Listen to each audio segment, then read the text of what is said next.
आपने जो सवाल किया स्ट्रीट क्राइम के बढ़ने की, मेरी गुजारिश है कि एक चीज़ जो मैं समझता हूँ कि उसको कभी मैंने कंडोन नहीं किया और ना ही मैं कभी करूँगा, क्योंकि जिसके साथ ये प्रॉब्लम होता है और जिसको ये दर्द फील होता है वो आप उससे पूछें कि उनका जवान रॉबरी के दौरान, स्ट्रीट क्राइम के दौरान डेथ हो जाए या ज़ख्मी हो जाए। नेचुरली ये एक ऐसी चीज़ है जिसको हम सारे समझते हैं कि बड़ा सीरियस इशू है। लेकिन जब आप नंबर्स की बात करें, आपने बढ़ने की बात की, तो फिर CPLC का डेटा वो हर महीने वेबसाइट पे अपनी ले आते हैं, आप उसको देखें। पिछले 3 महीने का क्राइम अगर इसको कंपेयर करें तो नंबर कम है। हाँ, अलबत्ता ये कभी फिगर आता है कि 40 रॉबरी के दौरान डेथ की बात थी, तो मैंने अपने एडिशनल IG कराची को कहा कि आप एग्जैक्ट नंबर नाम के साथ इसको ले आएंगे कितना नंबर है। उसमें उसने मुझे बताया कि इट्स 25। तो इवन 25 भी ये इतना नंबर है कि मैं समझता हूँ कि इस पर पुलिस को मज़ीद काम करना चाहिए। हम अपनी तरफ से बेस्ट एफर्ट कर रहे हैं कि इन वारदातों को प्रीएम्प्ट करें। कोशिश ये करें कि अगर कोई वारदात हो जाती है तो उनके मुलजमान को ट्रेस करें, और अल्हम्दुलिल्लाह हमारा जो डिटेक्शन रेट है इस तरह की वारदातों का वो 70% के करीब है। और हम कोशिश ये कर रहे हैं कि इन्वेस्टिगेशन को जितना मज़ीद हम बेहतर कर सकें। हमने पूरी एफर्ट की है इसमें, short term, medium term, long term हमने इसमें अपने गोल्स बनाए हुए हैं और इस पर बड़े सीरियसली हम अमल कर रहे हैं। हमने इन्वेस्टिगेटर्स को अलहदा किया हुआ है, हमने कास्ट ऑफ इन्वेस्टिगेशन गवर्नमेंट को कहा, उसने उसको बढ़ाया है। और हमने कोशिश ये की है कि कास्ट ऑफ इन्वेस्टिगेशन एडवांस में IOs को दें, वो भी अल्हम्दुलिल्लाह हो गया है। तो बहुत सारे इसमें मतलब एफर्ट्स हो रहे हैं, और ख़ास तौर पे अभी गवर्नमेंट को हमने रिक्वेस्ट की है, जो CM साहब ने ये बात मानी है कि कन्विक्शन पे आप इन्वेस्टिगेटिंग ऑफिसर को रिवॉर्ड करें। तो ये भी इंशाल्लाह अगले बजट में हो जाएगा, तो इससे हमारी इन्वेस्टिगेशन भी बेहतर हो जाएगी। सर मेरा सवाल कच्चे में जो कच्चे में जो ऑपरेशन चल रहा है डाकुओं के खिलाफ, उस हवाले से आप क्या कहेंगे? आपने वो ट्रेस की, क्या रेशो कैसे कम हो गया? देखिए, मैं आपको ये कहूँगा कि आप अपने डेटा को ना ठीक करें। मतलब ये कि जो 21,000 का डेटा है CPLC का, वो पिछले 3 महीनों का है। इसका मतलब ये कि एक महीने में 7,000 क्राइम है। और अगर इसको आप डिवाइड करें अगर पर डे के हिसाब से, तो ये 220 के करीब पर डे के हिसाब से बनता है। और अगर आप इसको मज़ीद पर पुलिस स्टेशन लेके जाएं, तो ये हमारे 108 पुलिस स्टेशन है, पर पुलिस स्टेशन 2 वारदातें बनती हैं। यकीनन ऐसे भी केसेस होंगे जो CPLC को या पुलिस को रिपोर्ट नहीं हो रहे होंगे, लेकिन जो डेटा अवेलेबल है मैं उसकी बात कर रहा हूँ। तो जो थाना जिसकी पॉपुलेशन 2 लाख से ज़्यादा हो और 2 क्राइम हो, मैं उसको जस्टिफाई बिल्कुल नहीं कर रहा हूँ, लेकिन जब आप क्राइम को इस तरह से मतलब मल्टीप्लाई करेंगे तो नेचुरली फिर ये नंबर आपको ज़्यादा नज़र आएगा। लेकिन हमें एफ़र्ट करनी चाहिए। मैं उसको समझता हूँ कि पुलिस को मज़ीद एफ़र्ट करके इस इशू को, जो काफ़ी पुराने मतलब टाइम से चल रहा है, इसको मतलब बेस्ट एफ़र्ट से मिनिमाइज़ करें।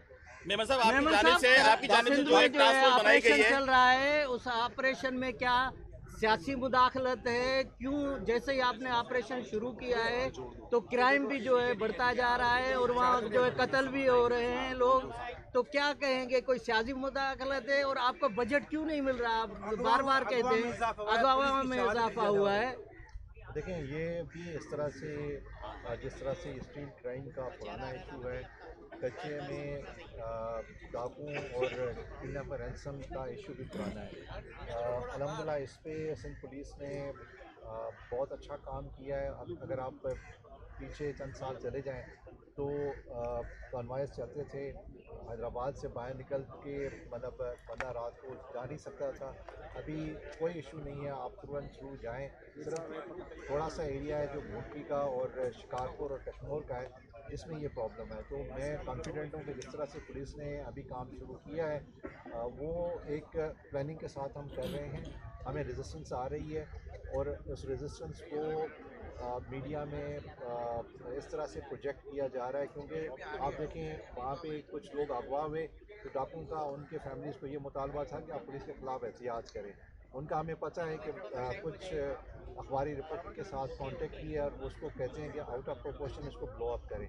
यकीनन ये प्रॉब्लम है, हम इसको फेस कर रहे हैं, लेकिन हमने आप पुलिस की चीज़ को अप्रिशिएट करें कि हमने इस चैलेंज को कबूल किया है। हम डिप्रेशन नहीं लेंगे, ना हमने पहले ली है, ना अभी डिप्रेशन लेंगे। और हम इंशाल्लाह जो जिस तरह से पुलिस इस इशू को इन्होंने टेकअप किया हुआ है, मैं कॉन्फिडेंट हूँ कि मेरी पुलिस अलहमदुलिल्लाह सिंध गवर्नमेंट के डायरेक्शन पे, सीएम साहब के डायरेक्शन पे जिस तरह से उन्होंने काम किया ये बेहतर परफॉर्म करें। मेमन साहब ये बताइएगा कि आपने मुजर शहद गुटके की जो पुलिस एहलकार अफसरान जो पुष्पनाई कर रहे थे, इस हवाले से आपने एक जो है अफसरान पर मुश्तमिल, जिसमें पीएसपी अफसरान भी शामिल हैं, टास्क एक फोर्स बनाई है। मगर हम ये देख रहे हैं कि जिन पुलिस एहलकारों को जो है इस गुटका मावा की सरपरस्ती में डिसमिस किया गया था नौकरी से, उनको दोबारा बहाल किया जा रहा है, तो क्या ये आपके अहकाम की नफी नहीं है? इसी को मैं सेकंड करूंगा, इसी क्वेश्चन को। आप यहाँ जहाँ पे खड़े हैं डिस्ट्रिक्ट मलीर में, वहाँ पे जो क्राइम है ये ऑयल चोरी, तेल चोरी, पार्कों की पाइपलाइनिंग से, वहाँ से पुलिस जो है डेली की बुनियाद पे 5 लाख रुपए पर डे, स्टील मिल का लोहा, गुटखा माफिया जो है वो चोरी हो रहा है। और यहाँ पे 62 डीएसपी जो है वो 62 डीएसपी बिनकास में लगा हुआ है, और वहाँ पे एक दिन ट्रांसफर होती है उसकी, दूसरे दिन वापस आ जाता है। आप क्या कहेंगे इस हवाले से? सर गुटके के हवाले से फोर्स के पहले बता दीजिएगा। इसमें जो हमने टास्क फोर्स बनाई है न सिर्फ वो गुटखा मावा के लिए, वो नार्कोटिक्स के लिए भी है। ये टास्क फोर्स नार्कोटिक्स और गुटखा मावा दोनों को चेक करने के लिए हमने बनाई है। और इसका पर्पज़ ये है कि अगर लोकल पुलिस वहाँ पे उस तरह का इफेक्टिव काम नहीं कर रहे या कोई लोकल पुलिस उनसे मिली हुई है, तो ये टास्क फोर्स वहाँ जाए और वो एक्शन करे।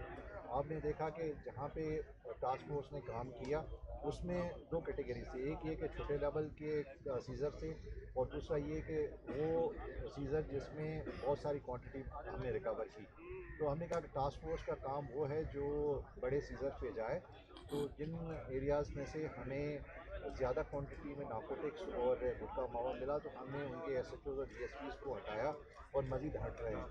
इसमें ऐसा नहीं हो सकता कि वो पुलिस ऑफिसर एरिया में इस तरह की चीज़ों को बर्दाश्त करे और फिर सिंध पुलिस की कमांड या गवर्नमेंट ऑफ सिंध ने बड़ी क्लियर डायरेक्शन दी है कि इनके खिलाफ एक्शन लिया जाए, तो हम उनके खिलाफ एक्शन ले रहे हैं।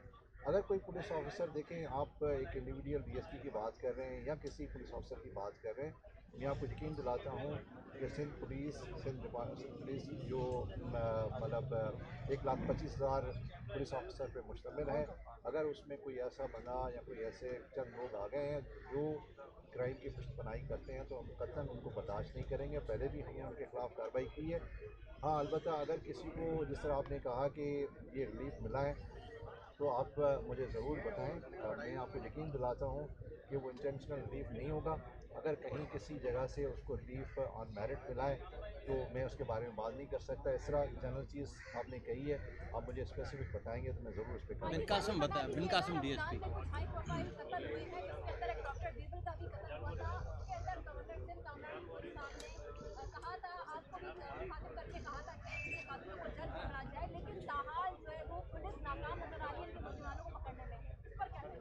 देखें, इसमें हमारे मीडिया को थोड़ा सा पुलिस को सपोर्ट करनी चाहिए, और हम चाहते हैं कि आवाम जब तक पुलिस की सपोर्ट नहीं करेंगे और मीडिया उस तरह से पुलिस के काम को प्रोजेक्ट नहीं करेगा, तब तक पुलिस कामयाब नहीं हो सकती। दुनिया में आप गूगल करके देखें, बहुत सारे ऐसे केसेस हैं जो मतलब जल्दी ट्रेस नहीं होते, हालांकि वहाँ पे बेस्ट टेक्नोलॉजी है, बेस्ट ट्रेनिंग है, वेल पेड पुलिस ऑफिसर्स हैं। लेकिन कुछ ऐसे केसेस होते हैं जिसमें थोड़ा सा टाइम लग जाता है। अगर इस केस में थोड़ा टाइम लगा है तो हमें मायूस नहीं होना चाहिए। मुझे यकीन है कि पुलिस ने जिस तरह से बहुत सारे ऐसे पेचीदा केसेस को ट्रेस किया है, इसको भी ज़रूर करें। रात KTN रिपोर्टर सीनियर असल में दरसोलंदी शहरा स्पेशल थाने जे अॻियां जेको आहे हुनजी फुर्ती आहे। ॿियो मलीर सिटी थाने जे अॻियां KTN जो जेको आहे एहसान लाचारी आहे, उन वालिद साहब खां फुर्ती आहे। हिन वक़्त ताईं को भी जवाबदार गिरफ़्तार न आहे। तव्हां छा चवंदा हिन हवाले सां? मुझे आपको ये एडवाइस करनी है कि आपके उन दोस्तों को आप ये कहें कि वो FIR ज़रूर लॉन्च कराएं। हम चाहते हैं कि FIR एक फॉर्मल तरीके से इस तरह के इंसिडेंट्स को हम टेकअप करें। और मुझे यकीन है जिस तरह से सीसीटीवी कवरेज है अभी इस शहर में, आप देखें 3 साल पहले इस शहर में इतनी सीसीटीवी कवरेज नहीं थी। पुलिस ऑफिसर ने लोगों को मोटिवेट किया और अल्हम्दुलिल्लाह ये इस मोटिवेशन की वजह से आज पूरा शहर सीसीटीवी कवरेज की वजह से मतलब हमें वो जो है ना उनकी तस्वीरें मिल जाती हैं जो वारदात करने आते हैं। तो नेचुरली इसकी वजह से हमें फ़ायदा हो रहा है इन्वेस्टिगेशन में। ये केस भी इंशाल्लाह ट्रेस हो जाएगा। Thank you sir, thank you.